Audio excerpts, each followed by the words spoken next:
정신건강의학과 원장 김재호입니다. 총 6회에 걸쳐 정신과 질환과 진료에 대한 정보를 전해드리고 있는데요. 오늘은 마지막 시간, 정신과에 가면 어떤 진료를 받게 되나요?입니다.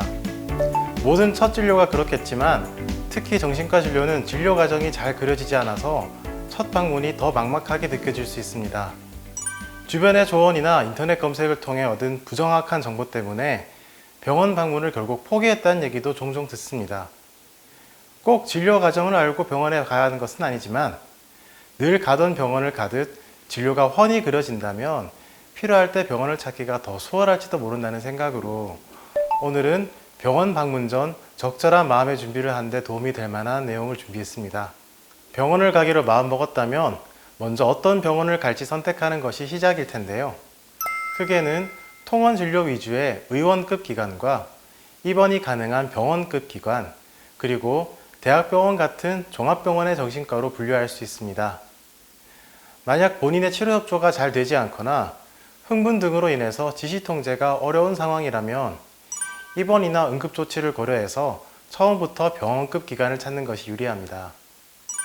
자발적으로 통원 치료할 병원을 찾는 분이라면 멀리 있는 병원을 검색하기보다는 방문하기 편한 위치에 있는 곳부터 우선 고려하시는 것을 권해드립니다. 정신과 진료의 특성상 장기간 꾸준한 치료가 필요할 수도 있기 때문입니다.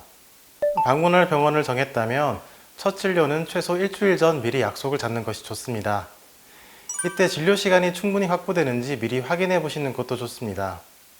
정신과 진료는 직접 대화를 통해 정보를 얻고 치료하기 때문에 진료에 충분한 시간이 필요합니다.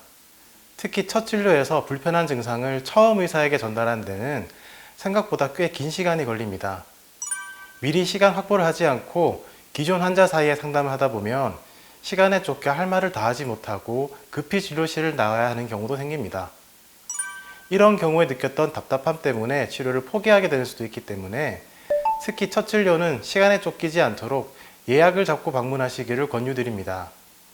시간을 미리 잡아두시면 방문 전까지 불편한 점을 스스로 정리해보는 시간이 생겨서 첫 진료를 더 알차게 준비하게 되고 환자와 의사 모두 마음의 준비를 한 상태에서 만나게 되는 장점도 있습니다. 진료를 위해 병원에 오시면 간단한 인적 사항을 확인 후 접수하게 되는데 정신과는 향정신성 약물 처방이 필요한 경우도 있어 본인 신분증이 꼭 필요합니다. 접수 후에는 진료 전 간단한 설문지 검사를 하기도 합니다. 진료실에 들어오시면 이제 불편한 점을 의사에게 설명하시는 시간입니다.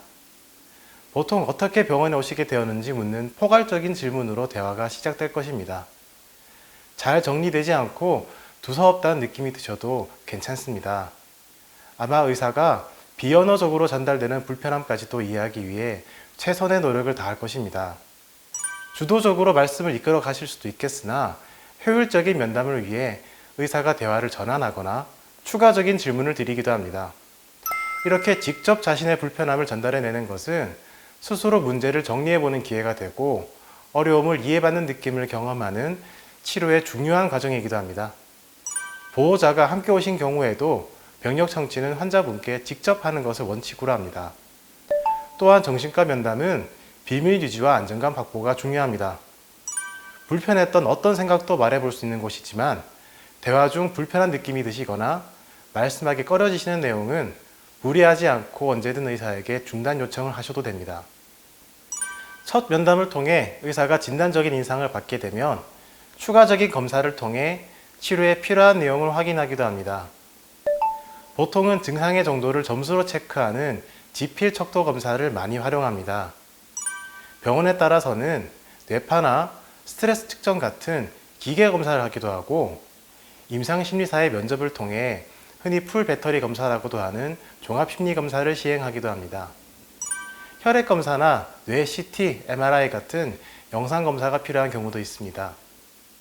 병력 청취와 추가적인 검사까지 마쳤다면 이번에는 의사에게서 진단과 치료에 대한 설명을 듣는 시간입니다. 정신적인 문제는 분명한 원인을 찾기 힘든 수도 많습니다만 의사에게 논리적인 설명을 듣는 것은 중요합니다. 파악된 불편함에 대해서 의학 지식과 임상 경험을 바탕으로 가장 설득력 있는 설명을 드리고자 최선을 다할 것입니다. 그리고 그 설명이 일리 있다고 생각되신다면 문제가 나아질 수 있는 시나리오를 함께 의논하게 될 것입니다. 그리고 그 시나리오를 위해서는 구체적으로 어떤 노력을 하는 게 도움이 될지, 약을 처방한다면 약물의 효과는 어떤 식으로 도움이 될지에 대해서 의사의 제안을 듣게 될 것입니다. 마지막으로 환자분의 의견을 반영하여 최종적인 치료 계획을 정하게 됩니다. 모든 병의 치료가 그렇겠지만 특히 정신과 치료는 환자와 의사가 함께 의논해서 치료 방향을 정하는 것이 중요합니다. 정신과 진료는 의사와 환자 간의 1대1 치료만으로 이루어지는 경우가 대부분이라서 어떤 의사를 만나느냐에 따라서 진료 경험이 다소 달라지기도 합니다. 그 중에는 자신에게 더 편한 의사가 있을 수도 있으니 진료가 불편한 느낌이 드셨다면 조금 더 용기를 내서 다른 병원을 방문해 보시는 것도 괜찮습니다. 오늘 전해드린 내용이 필요한 경우에 포기하지 않고 여러분 근처의 정신과를 찾는데 꼭 도움이 되었으면 합니다. 감사합니다.